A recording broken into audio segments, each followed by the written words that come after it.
All right, as you can probably tell, I'm on vacation at the beach, living that digital nomad life, but I want to keep these videos rolling for you guys. I have a very important topic I want to talk on today, which is why I spent $22,000 on employees and staff just last month alone. And if you don't know who I am, I'm KJ, and a couple of months ago, I was making $3,000 a month, really like 6 months ago, or 7 or 8 months ago. And then pretty much in 2024, I made like $61,000 a month last month, and I spent over $20,000 on employees. I mean, that's more money than I've ever spent on anything, and I did that in 1 month. And I will explain to you why that is, because you might be wondering, well, KJ, if you're making all this money, why not just keep it? Why are you spending on employees? And this lesson is very, very valuable to you, even if you don't have a business or you don't have any like employees or anything. Let me just kind of explain it to you guys.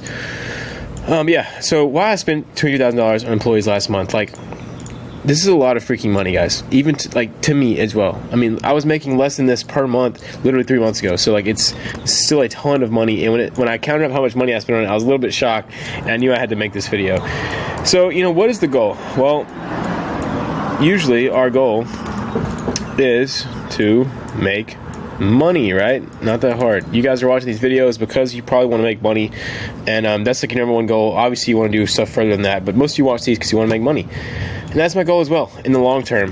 For now, is just money, but you'll see why that is in a second. And if you want to make money, you have to understand, like, how the frick is money made? I mean, how do you even get money, right? Like, where does it come from? How do you get it? Because as soon as I understood how you get money, well, I made a lot of it, like a lot, per month, like $60,000 per month, which is crazy, guys. But this is how, right? Is you must have a value creation system. So all money is value. So you must have a system that can predictably bring in value, being money. So you have a person in a niche which has pain. You have a person in a niche with a big problem. And so what you do is you must acquire these customers, so get them to basically get their attention. Then you must convert them by actually getting them to purchase. But then that's not enough. You have to actually deliver the value, which meaning you have to solve their problem. And so a lot of gurus, a lot of people focus on just this. They focus on, how do I acquire customers and how do I convert them, right? They don't ever care about value delivery. But that's where the money comes from. The money comes from when you actually can deliver value. Because you can run this system in the short term and like stack up some money, but your customers are going to hate you. You're going to get terrible reviews, and you will ruin your reputation in less than a year if you keep selling stuff that doesn't actually solve people's problems. And that's the biggest problem with online courses, right? The reason they get a bad rep is not because they're online or they're a course, right? Harvard has both of those things. Harvard has online courses, so why are they not a scam? Well, it's because people perceive them to actually deliver the value that they say they will. And so this is your problem, bro. And if you're trying to get copywriting clients, and maybe you've even gotten a client in the past, if you did not keep them, then guess what? You did not deliver enough value. So you have to focus on value delivery. You have to focus on actually solving the problem and keeping that money, which means you can acquire more customers. So yeah, this is my number one goal. So my goal right now is to deliver insane value. Because here's the thing. If every person who buys my low ticket course or my high ticket coaching, if they make 5, 10x what they spend on my stuff, do you think they're going to be insanely happy?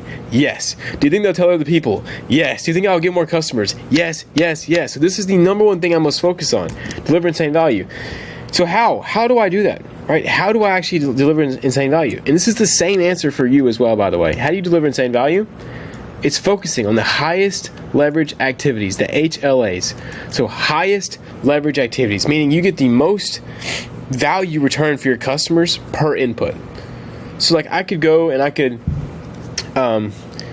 make my customers this big like Notion sheet to help them like put together, I don't know, their emotional like chart, whatever that thing is called. I don't know what the frick I'm saying. I could do something incredibly low leverage, like show them how to create their YouTube videos just so that they could potentially, get people through inbound for copywriting or something like that. I don't know. Something very low leverage. That's not even a good example. Just imagine I helped my customers like figure out how to get their hairstyle just perfectly right so that they look better on sales calls, right? Imagine that's where I spent my time. It's a funny example, but super low leverage. It wouldn't be good. I would not get a lot of output of value per my input I put in. So it's all about figuring out how do I focus on the small inputs that get me the huge outputs, being value. So how do I solve problems? Which problems do I solve and how do I solve them to get the most value? So if we look at this, right, here's all the tasks that I could do in my business. These are just some random ones that I just wrote down for you real quick. Like, I could do Instagram DMs. I could come up with video ideas. I could conduct coaching calls. I can review copy. I can answer questions. I can edit, do thumbnails, set up Zapiers, build out sales pages, random back-end work, writing emails, recording modules, set up privacy policies, sales calls, studying course creation, school DMs, uploading videos, creating new courses and systems. All of these things are things that I could do and need to be done. But which ones of them are the actual high leverage activities? Which one of these activities are truly going to get me the most insane value return for my customers? Like, which one's going to change my customer's life? This is a big discrepancy also. You also don't want to do what your customers think bring them the most value. So in reality, if my coaching guys could have it their way, they would want me to do one-on-one calls with each of them 3 times a week, right? All my time would be gone immediately. And they think that it's helping them the most, but it won't. By actually creating new courses and systems and spending my time creating things that they can run on their own, that's how they get the most insane value. But they just want their handheld. But that's not what they need, right? They want that. So it's a constant balance of like figuring out what are your HLAs and what is truly the highest leverage activities. And so for me, right, it would be creating new courses and systems. It would be studying course creation. So if I get better at actually creating courses, guess what? I create better courses, which makes them more money, more value. It would be recording modules, conducting coaching calls, right? None of this stuff matters. I should not be answering Instagram DMs, right? I have someone who does this now. I still look at it from time to time, and some of my replies are from me, but I have someone who does this. So how do I do this? How do I get more time on HLAs? Because if I can spend more, like imagine I'm spending 1 hour a day on high leverage activities to get this massive output. Imagine I like get rid of all these other things so I can spend 8 hours on this, right? Now I'm getting huge output, right? Of value. That's how I make money. And so I do this by throwing money at it. So I pay someone to do Instagram DMs, pay someone to do ideas, pay someone to review copy, pay someone to answer questions, pay someone to do editing, thumbnails, Zapier, sales pages, back-end work, emails, private policy, sales calls, DMs, uploading videos. I've literally paid someone to do all this, guys. So I can focus on the things that matter, which are these high leverage activities. This is how I'm able to scale so fast. Like, this is the secret. And you might be thinking, well, KJ, I don't have a business, I don't have a lot of money, I can't pay people. You can do this yourself. You can literally pay VAs from all across the world for like less than $5 an hour to do anything. So let's say you're reaching out to people on copywriting.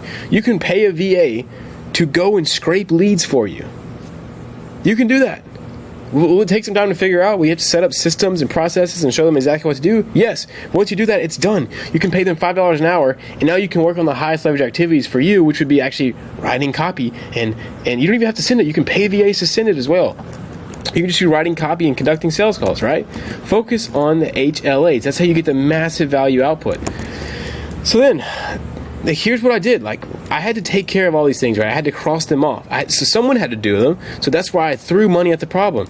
So back-end guy, 3 editors, managers, sales rep, setter, writer, coaches, and bonuses for my courses to make sure like my courses are insanely valuable. I give out bonuses. Like, I literally give away like $250 to $750 every single month bonuses for both of my products.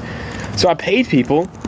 I threw money at these problems to take care of all these low leverage things so I could focus on the high leverage. And that's how I ended up paying $22,000 for employees.